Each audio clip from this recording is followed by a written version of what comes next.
Terima kasih Anda masih menyaksikan Good Morning. Seharian diguyur hujan lebat, aliran Sungai Karangtambak di Desa Kandangan, Banyuwangi, Jawa Timur meluap. Ya, kemudian ada juga sebuah jembatan yang menjadi akses utama warga ambruk dan puluhan rumah warga terendam banjir.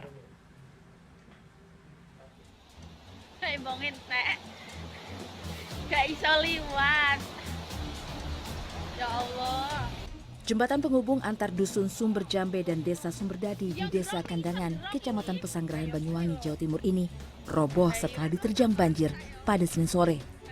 Selain memutus akses utama antar dusun, hujan lebat juga membuat aliran Sungai Karangtambak di bawah jembatan ini meluap hingga meluber ke permukiman warga.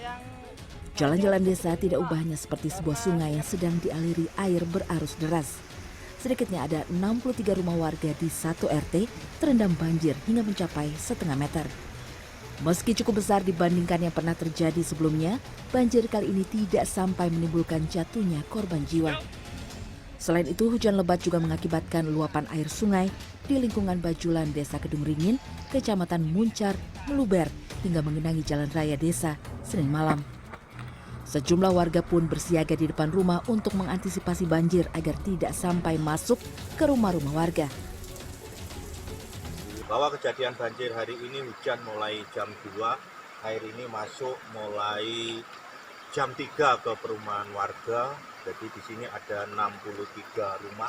Ini mau nyabrang ini, ketinggian ini saya nggak berani. Jadi saya harap mohon bantuannya. Hingga Senin malam, warga yang terdampak masih menunggu kiriman bantuan makanan maupun air bersih dari tim reaksi cepat BPBD Kabupaten Banyuwangi.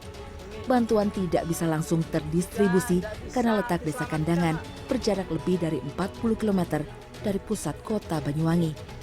Warga berharap agar pemerintah Kabupaten Banyuwangi segera membangun tanggul baru yang lebih tinggi.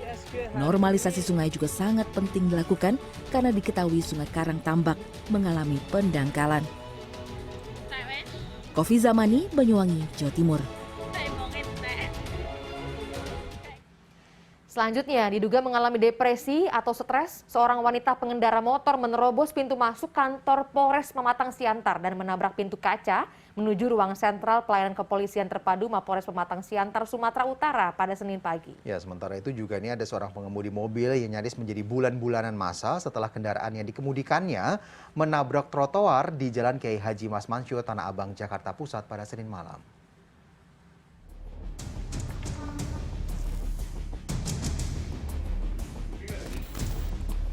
Inilah rekaman CCTV yang memperlihatkan seorang wanita pengendara motor menerobos pintu masuk kantor Polres Pematang Siantar dan menabrak pintu kaca menuju ruang sentral pelayanan kepolisian terpadu SPKT Mapolres Pematang Siantar, Sumatera Utara pada Senin pagi. Pelaku yang menggunakan hijab hitam itu tersungkur bersama sepeda motor Matic-nya dan terlihat kesakitan. Kini wanita itu bersama sepeda motornya telah diamankan di Mapolres Pematang Siantar. Dugaan sementara ia mengalami depresi atau stres. Polisi masih terus menelusuri motif pelaku dan akan memeriksa kondisi kejiwaannya. Masih kita dalami karena orang ini saya udah lihat ya masih dalam keadaan yang stres, masih nangis-nangis kan tadi. Ya, teman-teman juga lihat dengar sendiri kan. Kita tanya kemana, dijawabnya kemana. Seorang pengemudi mobil nyaris menjadi bulan-bulanan masa setelah kendaraan yang dikemudikannya menabrak trotoar di Jalan Kiai Haji Mas Mansur, Tanah Abang, Jakarta Pusat Senin malam. Mereka berusaha menghakimi pengemudi mobil lantaran sebelumnya sempat membahayakan sejumlah pengendara lain. Pengemudi mobil akhirnya diamankan petugas kepolisian yang sedang berpatroli di lokasi kejadian. Kalau untuk kendaraan untuk pengemudinya kita berikan 86 apa dia mabuk, apa dia ngantuk, apa terlelap, kita berang 86. Tadi emang jalannya oleng bang, tadi bang? Jalannya oleng. Yang ada di bawahnya ini, ya Allah di pinusan. Sebuah mobil pickup yang mengangkut 28 orang buruh tani tanaman kentang melaju dengan kecepatan tinggi dan terbalik di jalur menuju kawasan Gunung Ijen, Bondowoso, Jawa Timur, Senin sore. Puluhan orang luka-luka dan 5 meninggal dunia akibat terlempar, bahkan tergencet bangkai pickup yang terbalik. Siap. Untuk sementara korban karena ini korbannya banyak dibagi kurang lebih ada 5 titik. Puskesmas Tapen, Wonosari, Taman Glodok, Sukosari, dan yang lainnya. Kasus ini kini ditangani unit laka lantas Satlantas Polres Bondowoso. Tim Liputan CNN Indonesia.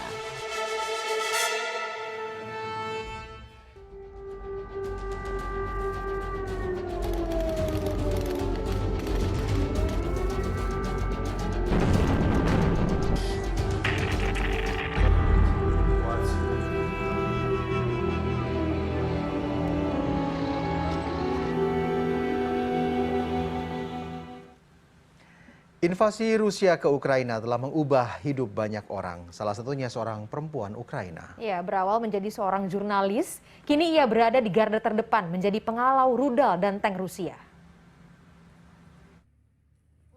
Beragam peristiwa yang terjadi dalam 10 tahun terakhir telah mengubah perjalanan hidup perempuan Ukraina yang satu ini. Diawali menjadi seorang jurnalis, aktivis, duduk di kursi parlemen, hingga akhirnya sekarang berada di garis terdepan melawan Rusia.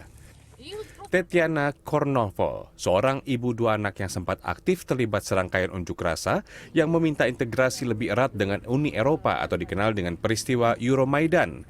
Tetiana juga terjun menjadi seorang jurnalis dan dikenal dengan laporan investigasinya tentang korupsi di Ukraina. Ia kemudian merambah dunia politik pada 2014 setelah terpilih menjadi anggota parlemen Ukraina. Namun sejak ancaman invasi Rusia dimulai, Tetiana mendaftar di Angkatan Darat Ukraina dan dilatih sebagai operator rudal anti-tank Stugna P. Unitnya termasuk salah satu yang ditempatkan di utara ibu kota Kyiv. Ditugaskan untuk menyerang dan menghancurkan tank dan kendaraan lapis baja Rusia agar tidak mendekat ke ibu kota Ukraina. Розстріляли. От ми почули цей гул танків і до позиції буквально бігли через цей гул. Я добігла до свого операторського крісла, не крісла, чемоданчика. Satu tank hancur sudah cukup untuk menghentikan serangan karena pasukan Rusia akan berbalik dan melarikan diri. Включаю і бачу вже на екрані танки. Вони якраз виїхали на рубіж мого пострілу. Прицілилася. Перший танк підбила.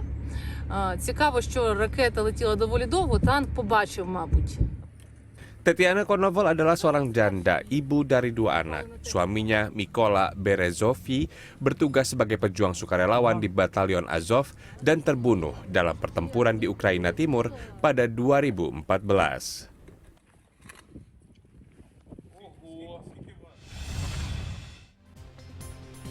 Usai jeda, kami akan mengajak Anda wisata bahari di atas kapal pinisi mengitari pulau-pulau di sekitar Madura, Jawa Timur. Wah, seru banget nih. Kebayang ya menikmati sunrise, sunset, hingga kuliner setempat langsung di atas kapal. Bisa banget nih buat destinasi trip yang baru. Usai jeda di Good Morning.